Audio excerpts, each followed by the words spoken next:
हम ionization energy transition metals में देख रहे हैं। आइए हम कुछ एग्जांपल्स लेते हैं। सबसे पहले हम आयनाइजेशन एनर्जी 3D में क्रोमियम और मैंगनीज़ की आयनाइजेशन एनर्जी में डिफरेंस को देखते हैं। तो इस तरह से हम देखें तो क्रोमियम से मैंगनीज़ का साइज़ कम है तो इसकी आयनाइजेशन एनर्जी इससे ज़्यादा होगी।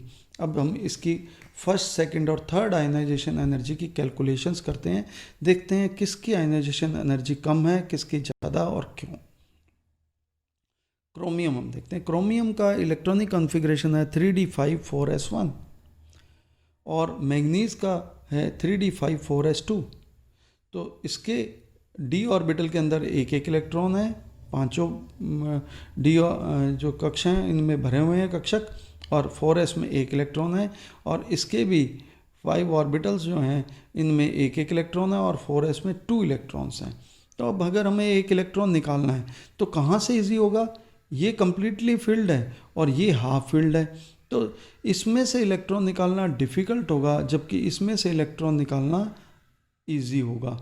तो आउटर मोस्ट शेल में से एक इलेक्ट्रॉन रिमूव करना है पहला, तो यहाँ से इलेक्ट्रॉन रिमूव किया, हमने देखा तो क्रोमियम में हमें एनर्जी कम लगानी पड़ रही है जबकि मैंगनीज़ में ज़्यादा। कारण कि यहाँ से जब 2 इलेक्ट्रॉन में से एक निकाल देंगे तो ये भी हाफ फिल्ड हो जाएगा, जबकि यहाँ से एक निकाल देंगे तो ये वैकेंट हो जाएगा और इसके पास ये सभी मतलब स्टेबल कॉन्फ़िगरेशन हो जाएगा 3d5, जो कि हाफ फिल्ड ऑर्बिटल का है।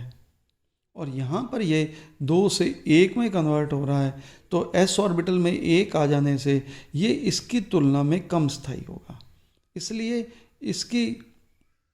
इसको यहाँ कन्वर्ट करना डिफ़िकल्ट होगा, जबकि इसको इसमें बदलना आसान होगा। अब हम सेकंड आयनाइजेशन एनर्जी की बात करते हैं। आयनाइजेशन एनर्जी सेकंड में ये क्रोमियम जो कि +1 में कन्वर्ट हो गया था क्रोमियम, और इसको हमने +2 में कन्वर्ट करना है।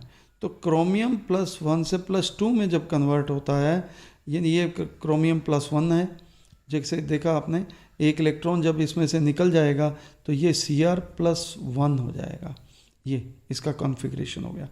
अब इसमें से एक इलेक्ट्रॉन निकाल देंगे तो ये Cr+2 हो जाएगा, क्रोमियम +2, और इसमें से एक इलेक्ट्रॉन कहाँ से निकलेगा? d ऑर्बिटल में से निकलेगा, और यहाँ से कहाँ से निकलेगा? s ऑर्बिटल में से निकलेगा। तो d ऑर्बिटल क्योंकि कंप्लीटली आप देखेंगे हाफ फिल्ड है, इनका स्थायित्व अधिक है, इसका स्थायित्व अधिक है, तो जो एक इलेक्ट्रॉन निकालना, जब वो स्थायी है वो कहेगा क्यों भाई मैं मेरा इलेक्ट्रॉन क्यों निकालने दूँ, वो नहीं निकालने देगा आसानी से। आप जानते हैं यूनियन इज स्ट्रेंथ, जब इन सब की एक यूनियन है, सभी एक ही नेचर के एक साथ रह रहे हैं, तो वो अपने में से एक फ्रेंड को नहीं जाने देंगे। तो यहाँ क्या है, ये एक ही इलेक्ट्रॉन अलग पड़ा है, ये आराम से निकल जाएगा, और इसके बाद इसे भी एक स्टेबल कॉन्फ़िगरेशन मिल रहा है, तो ये भी चाहेगा मैं एक स्टेबल कॉन्फ़िगरेशन में आ जाऊँ, तो ये आसानी से एक इलेक्ट्रॉन को रिमूव कर देगा, जबकि ये से निकालना डिफिकल्ट होगा। तो यहाँ आकर के उल्टा हो जाएगा, सेकेंड आयनाइजेशन एनर्जी मैंगनीज़ की ज़्यादा, क्रोमियम की कम हो जाएगी। जबकि आयनाइजेशन एनर्जी थर्ड की बात करें तो ये क्रोमियम थर्ड में कन्वर्ट होगा, इसमें से एक इलेक्ट्रॉन और निकलेगा, इसमें 3D में 3 इलेक्ट्रॉन रह जाएंगे, जबकि इसमें से एक निकलेगा तो ये 3D में 4 हो जाएंगे। तो ये ऑलरेडी स्टेबल है, ये कहेगा क्यों भाई अब मैं मेरे वाले में से क्यों निकलने दूं और अनस्टेबल क्यों बनूं, जबकि मेरे पास पूरा स्थायित्व है, तो मैं अनस्थायी क्यों बनूं। कोई भी रिएक्शन तब होती है, कोई भी ट्रांजिशन तब होता है जब वो स्थायित्व प्राप्त करना चाहता है। तो यहाँ पर ये अस्थायी हो रहा है, मतलब इससे कम स्थायी हो रहा है, तो ये कम स्थायी संरचना में बदलना नहीं चाहेगा।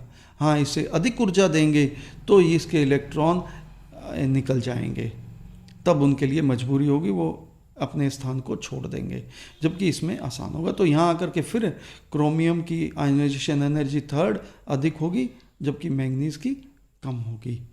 तो रीज़न वही है, लेस स्टेबल कॉन्फ़िगरेशन में नहीं बदलना चाहता कोई भी जो सिस्टम है।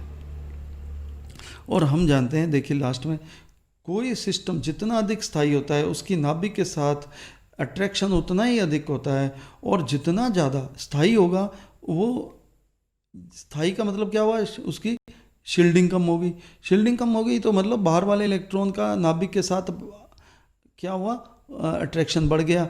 जब बाहर वाले का अट्रैक्शन बढ़ गया तो उसका Z इफेक्टिव उसका साइज़ कम हो गया, या हम ये कहें कि एक इलेक्ट्रॉन निकल गया तो उसमें प्रोटॉन की संख्या बढ़ गई, रिलेटिवली बढ़ गई, और रिलेटिवली प्रोटॉन की संख्या बढ़ी तो जेड इफेक्टिव बढ़ गया, जेड इफेक्टिव बढ़ा तो उसका आकर्षण बाह्यतम इलेक्ट्रॉन से, आउटरमोस्ट शेल के इलेक्ट्रॉन से बढ़ गया। उससे क्या हुआ, अब हमें उससे निकालने में उतनी ही डिफ़िकल्टी होगी, इसलिए आयनाइजेशन एनर्जी स्थायित्व बढ़ने से बढ़ जाती है। और एग्जांपल लेते हैं। क्वेश्चन क्या है, 3D सीरीज में क्रोमियम तो +1 ऑक्सीडेशन स्टेट दिखाता है, जबकि स्कैंडियम, टाइटेनियम, वेनेडियम सीधे ही +2 ऑक्सीडेशन स्टेट बनाते हैं, क्यों? स्कैंडियम जो टाइटेनियम है वो टाइटेनियम और वेनेडियम ये सीधे ही +2 स्टेट में आ जाते हैं, 4s2 के दोनों इलेक्ट्रॉन निकल जाते हैं, जबकि क्रोमियम में ऐसा नहीं है। क्रोमियम +1 ऑक्सीडेशन स्टेट दिखाता है। इसका कारण है क्रोमियम का जो कॉन्फ़िगरेशन है वो 3d5 4s1, इसमें से एक इलेक्ट्रॉन निकल जाए तो ये स्टेबल कॉन्फ़िगरेशन बना देता है 3d5 की। और इसकी जो सेकेंड आयोनाइजेशन एनर्जी है, जो कि हमने पहले अभी पिछले एग्जाम्पल में देखा था, सेकेंड आयोनाइजेशन एनर्जी इसकी क्रोमियम की अधिक होती है, क्रोमियम की फर्स्ट से सेकंड अधिक होती है। तो क्रोमियम की सेकंड अधिक होने से ये +1 स्टेट दिखाने में आसानी से दिखाएगा और 3d5 कॉन्फ़िगरेशन बना लेगा जो कि स्थायी होता है, इसलिए सेकंड इलेक्ट्रॉन निकालना डिफ़िकल्ट हो जाएगा। इसलिए Cr+2 थोड़ा डिफ़िकल्टी से प्राप्त होगा, उसकी ऊर्जा थोड़ी उससे I1 से बढ़ जाएगी। जबकि स्कैंडियम, टाइटेनियम, वेनेडियम में क्या है कि बाहर 2 इलेक्ट्रॉन हैं और ये दोनों इलेक्ट्रॉन एक इलेक्ट्रॉन निकलेगा, पीछे एक इलेक्ट्रॉन रह जाएगा s ऑर्बिटल में, और वो भी आसानी से निकल जाएगा। और इन दोनों I1 और I2, 4s के I1 और I2 में बहुत अधिक अंतर नहीं होता।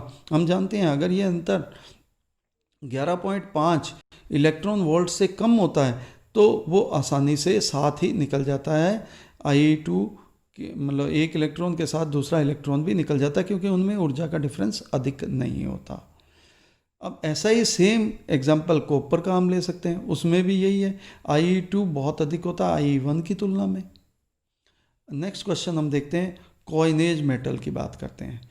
कॉइनेज मेटल क्या होते हैं, इनको हम देखें।